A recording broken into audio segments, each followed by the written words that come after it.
Canada has taken a bold and unexpected stance in response to recent tariffs imposed by the United States, specifically targeting Canadian steel, aluminum, and other key exports. In an unprecedented move, Canadian authorities have effectively blocked certain U.S. financial institutions from participating fully in Canadian markets, particularly in areas involving large-scale bonds and other financial instruments.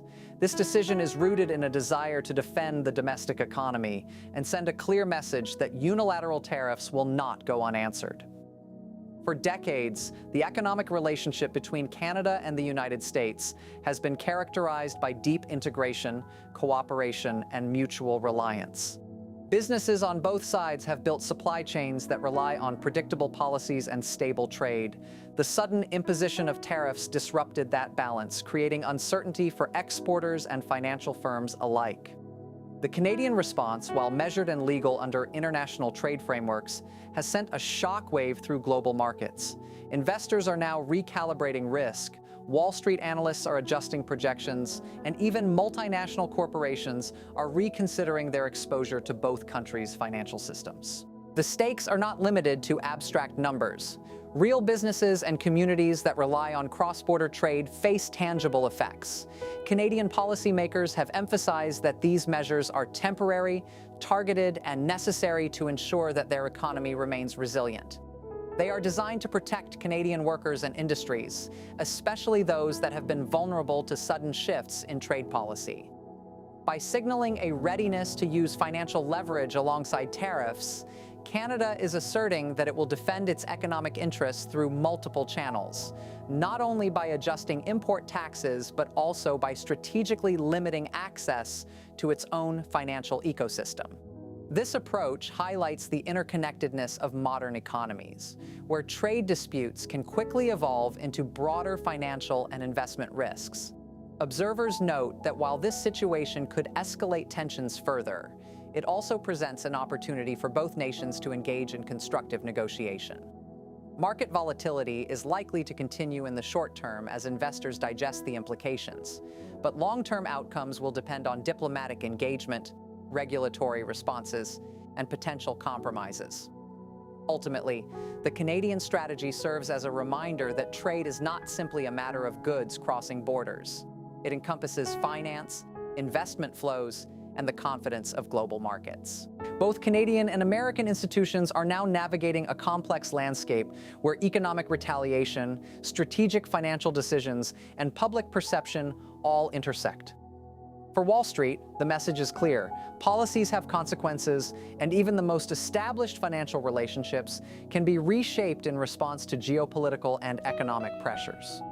In conclusion, this development underscores the evolving nature of international trade in the 21st century, illustrating how tariffs, market access, and financial restrictions interact to influence not only national economies, but also investor behavior, corporate strategies, and global economic stability. It is a cautionary tale and a vivid demonstration of how interdependent nations must carefully balance policy objectives with the realities of integrated financial systems. Canada has responded decisively to recent tariffs imposed by the United States, taking steps that have surprised investors and shaken global financial markets. Beyond imposing retaliatory tariffs on U.S. goods, Canadian authorities have limited access for certain American banks to key Canadian financial markets, particularly in areas such as bonds and large-scale financing. This is not merely symbolic. It is a carefully calculated economic maneuver aimed at protecting domestic industries and asserting financial sovereignty. Canadian officials have stressed that these measures are legal under international trade frameworks and are intended to encourage a fairer negotiation environment. The tariffs imposed by the United States on Canadian steel, aluminum, and other crucial exports disrupted decades of tightly interwoven supply chains. Businesses that rely on predictable trade policies now face uncertainty, and the knock-on effect has rippled through global markets. Investors on Wall Street and around the world have had to reassess risk, particularly regarding cross-border investments and multinational exposure. Analysts note that financial shocks of this nature demonstrate how integrated trade and capital flows have become. When one nation takes assertive economic measures, the consequences extend beyond borders and into bond yields, stock valuations, and corporate planning. Canada's actions are therefore not an isolated incident, but a reflection of the modern interconnected economy, where financial institutions and markets are deeply influenced by geopolitical decisions. By restricting access to its financial markets, Canada is signaling a willingness to defend its economy on multiple fronts, combining both tariffs and financial leverage to protect national interests. At the same time, Canadian policymakers emphasize that these measures are targeted, temporary, and calculated to protect both workers and industries vulnerable to external economic shocks. Public sentiment within Canada has further reinforced these measures, with growing support for domestic products and a more self-reliant economic approach. While these developments create short-term volatility for investors, they also highlight the importance of strategic diversification, both for financial institutions and corporate operations. Businesses are now reconsidering supply chain dependencies, market exposure, and long-term investment strategies in light of the evolving policy landscape. Legal avenues under trade agreements are also being pursued, illustrating that Canada is balancing assertive economic action with a commitment to lawful dispute resolution. For global markets, the broader lesson is clear. Trade policies, tariffs, and financial restrictions are deeply intertwined, and even long-standing partnerships can be disrupted when one side perceives unfair treatment. Investors, policymakers, and businesses must navigate this complexity carefully, understanding that short-term market shocks are only part of a larger strategic picture. The situation also underscores the delicate balance that nations must maintain between economic retaliation and preserving long-term trade relationships. Canada's approach illustrates a broader shift in how countries respond to perceived economic aggression, not merely through tariffs on goods, but through calculated influence over financial access, signaling that economic sovereignty can extend into the most sophisticated areas of international finance. The implications for Wall Street are immediate and tangible, with risk assessments and capital allocation decisions all under review, reinforcing that global markets are highly sensitive to policy shifts and political tensions. Canada's recent actions against U.S. financial institutions mark a pivotal moment in North American economic relations. In response to tariffs targeting Canadian steel, aluminum, and other exports, Canadian authorities have effectively restricted certain American banks from accessing major segments of Canadian capital markets. This is a strategic measure designed to protect domestic industries, ensure the stability of Canadian financial systems, and signal that economic retaliation can extend beyond goods and tariffs to financial leverage. For decades, Canada and the United States have enjoyed one of the world's most integrated trade and financial relationships, with cross-border investment and supply chains forming the backbone of countless industries. The introduction of tariffs disrupted this balance, prompting Canada to adopt a multidimensional response that combines economic, financial, and regulatory tools. Investors and analysts across Wall Street have reacted sharply, reassessing the risks associated with cross-border operations and recalibrating strategies in response to market uncertainty. Bond markets, equities, and currency valuations have all experienced increased volatility as traders and portfolio managers attempt to gauge the longer-term implications of Canada's interventions. Beyond the immediate market impact, Canada's measures illustrate a broader principle that nations with sophisticated financial systems can leverage their own regulatory authority as a counterweight in trade disputes. By restricting access to Canadian financial markets, the country is sending a clear message that tariffs have consequences and that economic sovereignty encompasses more than simply setting customs duties. Policymakers emphasize that these steps are targeted, temporary, and proportional, designed to protect domestic economic interests while maintaining the ability to negotiate and cooperate with long-term trading partners. The public and business sectors within Canada have also responded with notable support for these measures. Domestic industries, especially those heavily reliant on trade-sensitive exports, have welcomed the government's firm stance as a defense of jobs and economic stability. Consumer sentiment has shifted as well, with increasing emphasis on supporting Canadian-made products and reducing dependence on imports perceived as vulnerable to political maneuvering. From an international perspective, this situation underscores the complexity of modern trade disputes, where economic retaliation can involve not only tariffs on goods, but also financial access, investment flows, and market participation. Legal and trade frameworks, including bilateral agreements and international dispute mechanisms, play a crucial role in shaping how conflicts of this nature unfold and are resolved. For Wall Street, the unfolding events are a reminder of the interconnectedness of global finance, where policy decisions in one country can ripple across multiple sectors and markets worldwide. Investors are carefully monitoring the situation, reevaluating exposure to both U.S. and Canadian assets, and considering the implications for long-term portfolio stability. Companies with cross-border operations are reassessing supply chain strategies and investment decisions in light of this heightened uncertainty.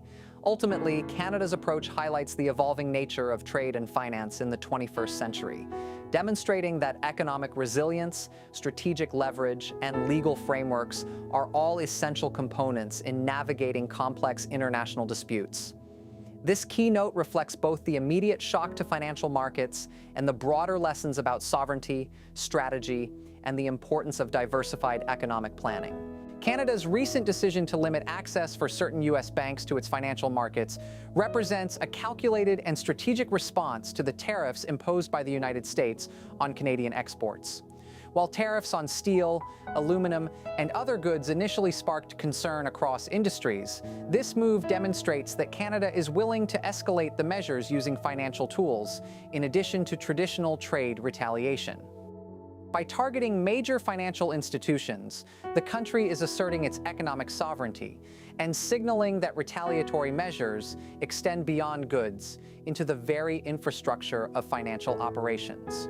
For decades, Canada and the United States have maintained a deep economic interdependence, with cross-border investments, banking relationships, and supply chains forming the backbone of both nations' prosperity. Disruption to this system has immediate consequences for investors, multinational corporations, and consumers alike. Wall Street in particular has felt the impact, with analysts reevaluating risk exposure, bond yields experiencing fluctuations, and stock valuations reflecting heightened uncertainty. Beyond market volatility, this situation highlights the complexity of modern trade disputes, where financial leverage, regulatory authority, and capital flows become tools of economic diplomacy. Canada has emphasized that its actions are proportional, temporary, and aimed at safeguarding domestic industries, especially those most vulnerable to external shocks. Policymakers stress that these measures are not intended as punitive for their own sake, but as a negotiation mechanism to encourage fair treatment under trade agreements and to preserve long-term economic stability. Investors must now consider not only immediate financial impacts, but also the strategic implications of operating in a cross-border environment where policy shifts can be sudden and decisive. In essence, Canada is demonstrating that economic sovereignty today encompasses not only tariffs and trade policy, but also access to sophisticated financial systems and markets. This approach underscores the interconnectedness of modern economies and the importance of strategic resilience in navigating complex international relationships. Public response within Canada has mirrored government action, with a growing emphasis on supporting domestic industries and reducing reliance on foreign supply chains perceived as vulnerable. Consumers are increasingly aware of the economic and political dimensions of trade disputes, leading to shifts in purchasing behavior that reinforce national economic priorities. Businesses, especially in trade-sensitive sectors, are adjusting their operations to account for both short-term disruptions and longer-term uncertainties, emphasizing supply chain diversification, investment prudence, and risk management strategies. International observers note that Canada's actions are grounded in legal and trade frameworks, and that recourse to dispute resolution mechanisms will likely play a role in addressing tensions. From a financial perspective, the Wall Street shock illustrates how tightly global markets are intertwined, where policy decisions in one country can reverberate across multiple sectors and impact investor confidence worldwide. Companies with cross-border exposure must now balance immediate operational concerns with strategic planning for long-term stability. This keynote reflects both the immediate economic impact and the broader lessons for global finance, including the importance of diversified investment, responsive regulatory frameworks, and proactive risk assessment. Ultimately, Canada's response demonstrates a nuanced approach to trade and financial diplomacy, highlighting how nations can use multiple tools, tariffs, financial regulations, and public messaging to protect domestic interests while navigating complex, interconnected economic relationships in the 21st century. Canada's recent actions against U.S. financial institutions reflect a strategic response to tariffs targeting Canadian steel, aluminum, and other key exports. Rather than limiting its countermeasures to tariffs alone, Canada has leveraged its financial regulatory authority to restrict certain American banks from accessing critical segments of Canadian markets, including major bond and financing operations. This approach demonstrates a sophisticated understanding of modern trade disputes, where economic leverage extends beyond goods into finance and investment. For decades, Canada and the United States have maintained deep economic interdependence, with integrated supply chains, investment flows, and financial systems supporting prosperity on both sides of the border. Disruption caused by unilateral tariffs has highlighted the vulnerabilities inherent in this interconnected system, compelling Canada to adopt a multi-pronged strategy to protect domestic industries and assert economic sovereignty. Wall Street has reacted with concern and volatility as analysts and investors recalibrate exposure to cross-border assets, adjust risk assessments, and reconsider strategies in the wake of heightened uncertainty. The Canadian government has emphasized that these measures are temporary, targeted, and designed to encourage negotiation within existing trade frameworks. These steps are intended not as punishment, but as a defensive strategy to safeguard employment, stabilize domestic markets, and reinforce the principle that trade must be fair, predictable, and reciprocal. Financial institutions, multinational corporations, and investors must now factor in both immediate disruptions and potential long-term shifts in policy, demonstrating the complex interplay between government action, market confidence, and cross-border commerce. This scenario underscores the reality that modern trade disputes are multidimensional, involving tariffs, financial regulations, capital access, and strategic signaling.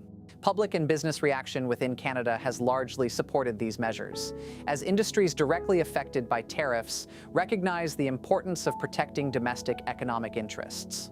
Consumers are increasingly attentive to the broader economic implications, with a shift towards supporting domestic goods and minimizing reliance on foreign supply chains perceived as vulnerable to political disputes. Companies with cross-border operations are re-evaluating risk management strategies, supply chain configurations, and investment plans, emphasizing diversification to mitigate potential shocks. Internationally, observers note that Canada's actions align with legal frameworks and may involve formal dispute resolution mechanisms under existing trade agreements. For global markets, this situation serves as a vivid reminder that economic and financial systems are tightly interconnected, and policy decisions in one nation can reverberate across sectors, markets, and investor confidence worldwide. Wall Street's multi-billion-dollar reaction illustrates how integrated and sensitive financial markets have become, emphasizing the need for proactive monitoring, risk assessment, and strategic adaptation. Ultimately, Canada's approach demonstrates the evolving nature of international trade and finance, highlighting how governments can employ coordinated strategies, tariffs, financial restrictions, and public messaging to defend national interests while navigating complex, interconnected economic relationships. The long-term lesson is that resilience, diversification, and strategic foresight are essential for both nations and investors operating in a globalized financial environment. Canada's move to restrict U.S. banks from participating in segments of its financial markets marks a significant escalation in the ongoing trade dispute. Initially, tensions arose due to tariffs on steel, aluminum, and other Canadian exports imposed by the United States, which disrupted long-established supply chains and trade relationships. In response, Canada employed a combination of retaliatory tariffs and strategic financial measures, signaling that economic retaliation could extend beyond goods into financial markets. By limiting American banks' access to Canadian bonds and other instruments, Canada is asserting its economic sovereignty while protecting domestic industries from external shocks. This approach highlights the complexity of modern trade conflicts, where national governments can use financial leverage as a tool alongside tariffs to encourage negotiation and fair treatment. Wall Street and global investors have responded with volatility as cross-border financial exposure and risk calculations are reassessed. Analysts note that these developments underline the interdependence of trade and finance, showing that policy shifts in one country can have immediate implications for asset valuations, capital flows, and investor confidence. Canadian policymakers stress that the measures are targeted, proportional, and temporary, designed to preserve economic stability and safeguard employment while maintaining channels for dialogue and negotiation. Beyond immediate market reactions, this episode illustrates the growing role of financial instruments as tools of economic diplomacy, reflecting how nations with advanced regulatory systems can influence global finance as part of broader strategic objectives. Investors, multinational corporations, and domestic industries alike are now adjusting strategies to accommodate the evolving policy environment, emphasizing the importance of diversification, risk management, and long-term resilience. Public sentiment within Canada has largely supported these government measures, particularly in sectors directly affected by tariffs. Domestic businesses are embracing policies that protect jobs and maintain competitiveness in global markets, while consumers are increasingly focused on supporting locally produced goods and reducing dependence on foreign imports. The shift reflects broader trends in economic self-reliance and resilience, as Canadians recognize that integrated supply chains can be disrupted by political or policy decisions beyond their control. International observers note that Canada's actions are grounded in existing legal frameworks and trade agreements, with potential recourse to dispute resolution mechanisms if tensions escalate further. For financial markets, the immediate impact is evident in heightened volatility and adjustments in investment strategies, illustrating the sensitivity of global capital flows to geopolitical and economic shifts. Wall Street's reaction demonstrates that even well-established trading and investment relationships can be recalibrated rapidly in response to policy changes, reinforcing the importance of monitoring, flexibility, and strategic foresight. Canada's approach exemplifies how modern trade disputes extend beyond tariffs on goods, incorporating financial regulation, access to markets, and strategic signaling as tools to defend national interests. This keynote underscores the importance of resilience, diversification, and strategic planning for both governments and investors, navigating an increasingly interconnected and complex global economic environment. The developments highlight the delicate balance between protecting domestic industries and maintaining constructive engagement in a globalized financial system. Canada's decision to restrict certain U.S. banks from participating in its financial markets represents a strategic escalation in response to tariffs on Canadian steel, aluminum, and other exports. While initial measures focused on retaliatory tariffs against U.S. goods, this new approach highlights how trade conflicts in the modern economy extend beyond commodities into financial systems.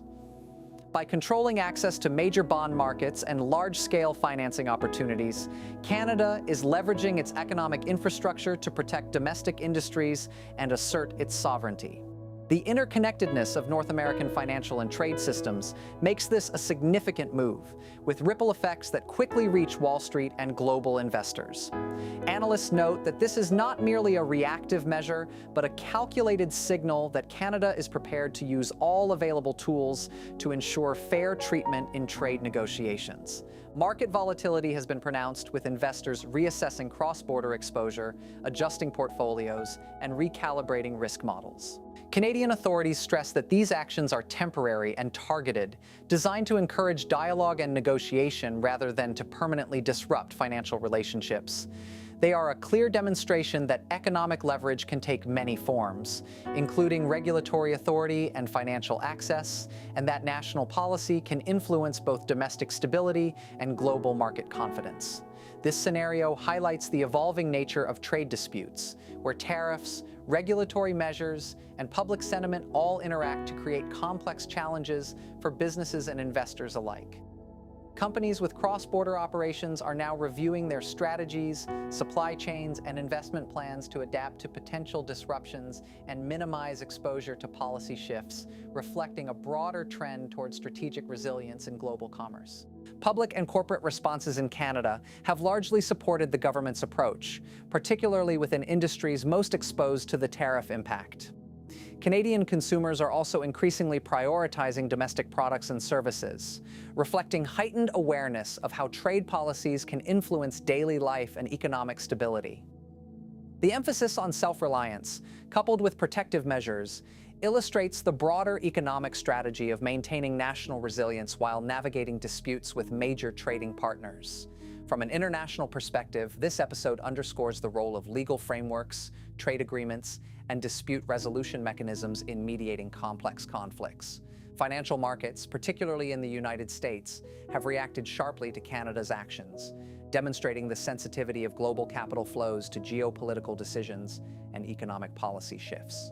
Wall Street's reassessment of risk highlights the immediate financial implications, while long-term strategies must account for potential recurring tensions and the unpredictability of policy-driven market interventions.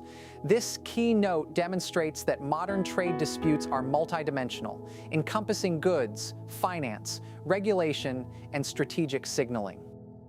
Investors, policymakers, and businesses must integrate these factors into decision-making to maintain stability, resilience, and growth.